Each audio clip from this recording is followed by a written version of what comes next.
What's up, everybody? Ryan Thomas here once again, bringing you another edition of the Thomas Take Sports Podcast. And what a show I got for you today. Just when I thought, early yesterday morning, I'm like, hey, I'm going to be on the Thomas Take tomorrow, talking about some topics. Hopefully I'm not beating some like a dead horse. It's always my biggest fear, is beating the same topic like a dead horse and continuing to talk about the same stuff. I always try to keep things fresh. I always try to make sure that I'm being as current as possible. And I was thinking about what I was going to talk about for today's show. And just as I was heading to the movies, I went to see The Hitman's Bodyguard with Ryan Reynolds and Samuel L. Jackson. Hilarious movie. Just as I'm heading into the theater, I got a text message from a buddy of mine asking me about Jon Jones.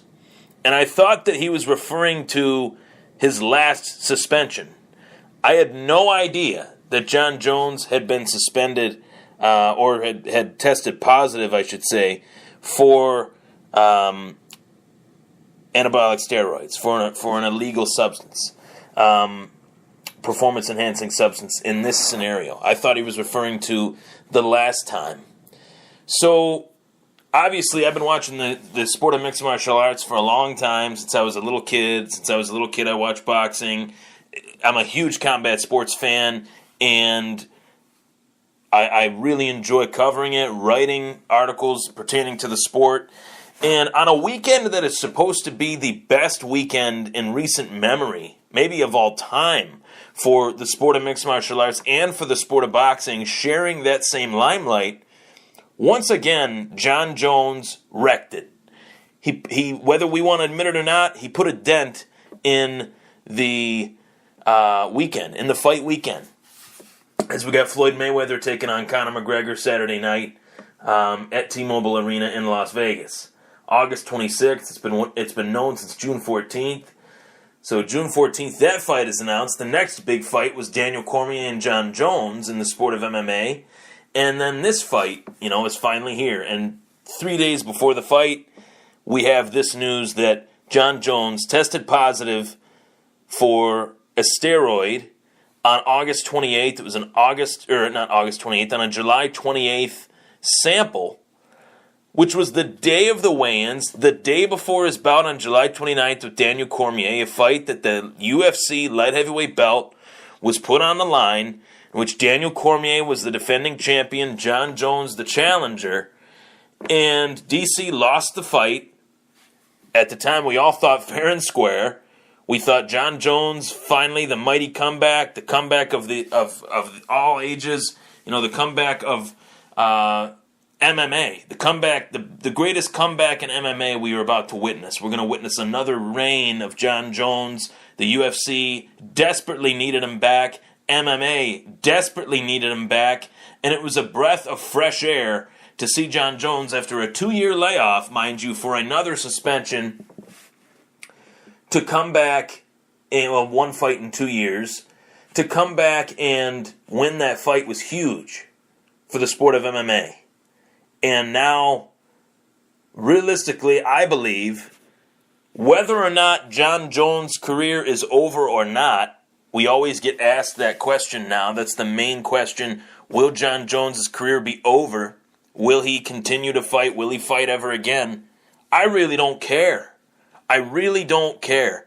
This guy had all the potential in the world. He had everything that you would want in an MMA fighter. Long, rangy, brilliant on the ground, brilliant striker, just a complete fighter, a complete packaged MMA fighter. You want the good Lord above to build an MMA fighter, it's Jon Jones. And this guy has completely diminished his legacy. He's completely degraded the sport of MMA, and he has completely embarrassed the UFC once again.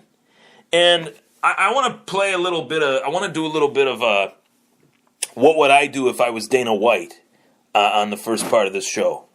What would I do if I was Dana White, being that I am in this situation once again with Jon Jones, not, going according to plan now, obviously. Everything is completely screwed. I would ban him from the sport. Because this isn't a guy that's betting on whether he would win his fights or lose his fights.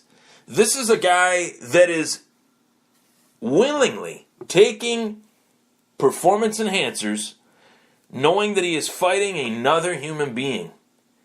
This is not baseball. This is not hockey. This is not football. All those sports are dangerous in their own way, but this is fighting. The most lethal form of fighting that exists and is considered to be sport, mixed martial arts. And when you have a guy that is willing to go to that level, go to the bottom of the barrel, and continue to take something knowing that you have one of the strongest drug testing programs, the strongest drug testing program known to man, known to this country, USADA, reigning supreme over the sport of mixed martial arts, finding any little false detail in a test and proving it to be right.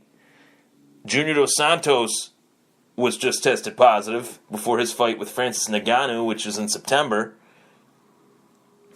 This is so bad for the UFC. Finally, Jon Jones comes back. You have a real problem in the UFC right now in terms of star power. You look down the line, and Conor is really about it. You got the return of George St. Pierre. Obviously, that's big. He's fighting Michael Bisping and MSG. Cody Garbrandt is a young, hot name, especially after his performance versus Dominic Cruz, but he's fighting TJ Dillashaw, which is a huge fight. But other than those few fights, the women, there's not many draws. Joanna Jędrzejczyk isn't really a draw yet. Amanda Nunes, she pulls out of fights on the day of. You can't really build that into a draw. And don't even get me started on Demetrius Johnson. We won't even go into that. So, outside of Conor and GSP, who has been out of the sport for 4 years, Jon Jones needed to come back firing on all cylinders. He did, and now we are weeks after the fact, almost a month after the fact of the actual sample that was collected on July 28th, and it is a positive test. Now, all the legal sports analysts on ESPN are stating, hey, let's let Jon Jones get his due process. You know what? I really don't want to hear that. Jon Jones has committed crime after crime after crime athletically and as an individual that would put a guy like me in jail, would put the listeners, the average human being, the listeners, you in jail. The talent does not outweigh this anymore. Enough is enough. Enough is enough. I don't care if he's considered to be the greatest of all time. Would I agree with that? Yeah. And it's a real damn shame that we are even talking about this. I didn't want to talk about this. And I was thinking to myself before the show started, before I was writing down the set list for today's show yesterday, before I even knew of this situation, before anybody knew of this situation, I thought, man, I got to come up with something to talk about my own way. And I do have a unique way of creating content and stuff like that, but this was the last thing that I wanted to talk about, but it does give me something to talk about. What is next now? What is next now for the UFC light heavyweight division? Does Jon Jones get revoked of the title? You bet your ass he should. He won that fight, but he was on steroids. So, by rule, if the fight with DC and Jon Jones is overturned into a no contest fight, and that will definitely be the case, the California State Athletic Commission will come to that decision, then DC is the champion again. Because he didn't lose his title, the defense is a no contest. So, I feel bad for DC. You feel bad for DC. To some extent, he's fought Jon Jones twice, and Jon Jones wasn't clean for either occasion. So, should the first loss be revoked on his record? You could definitely make a case for that. And the fact that Daniel Cormier has never lost to anyone but Jon Jones. So I would say he should be the champion again. But how... I know that I feel bad for DC, but this has a trickle-down effect with so much in regards to the UFC, in regards to the UFC light heavyweight division. How should Anthony Rumble Johnson feel right now? How should Alexander Gustafsson feel right now? Always inching closer and closer to getting that Jon Jones rematch just for it to be pulled away because of the actions of Jon Jones. Now, Anthony Johnson, people say, well, he retired. He retired, but he retired because he lost to Daniel Cormier twice. He's always wanted that Jon Jones fight. He said as much on the MMA Hour with Ariel Helwani. He said that he wants that fight.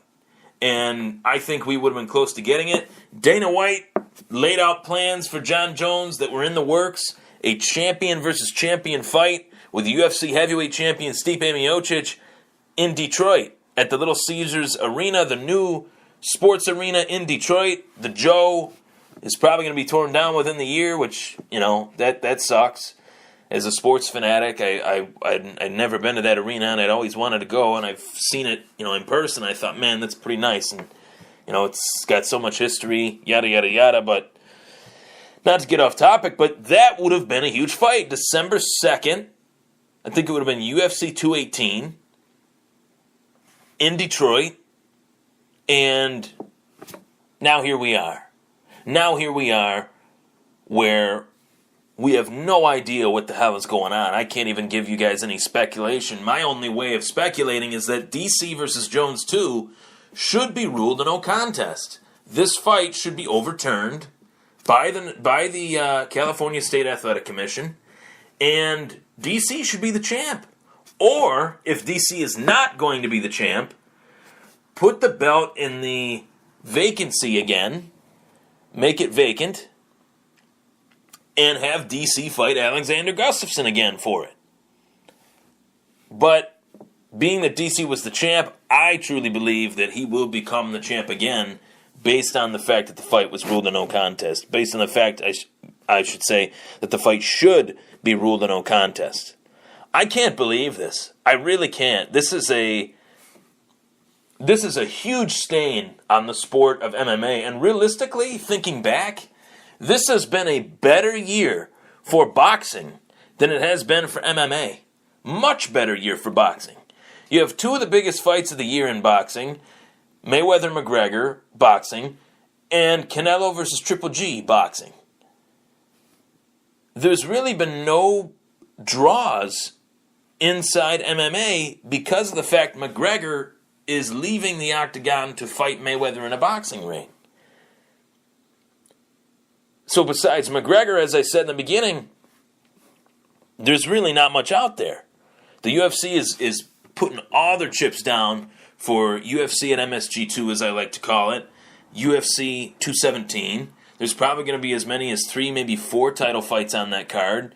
You do have a women's super fight coming to a head here with Cyborg versus Holly Holm. That's a big fight. But Jon Jones is Jon Jones. The record speaks for itself. He's undefeated. The only man to defeat Jon Jones is himself. I've talked on the Thomas Tag about Jon Jones being a head case, being an idiot, hoping, praying that this guy would prove me wrong. And just when I thought he did, he proved me right. And that is a shame. That is a real shame. I would ban him from the sport if I was Dana White. At maximum, a one-time offender gets a 1 to 2 year suspension. A second-time offender gets a 4-year suspension. 3 to 4 year suspension. Jon Jones could be out could be back by the age of 33 or 34. His career at that point, to me, would mean virtually nothing. And who knows what will happen in the sport of MMA from now until then. That was the Thomas Take on the mighty, mighty, mighty, mighty fall of Jon Jones.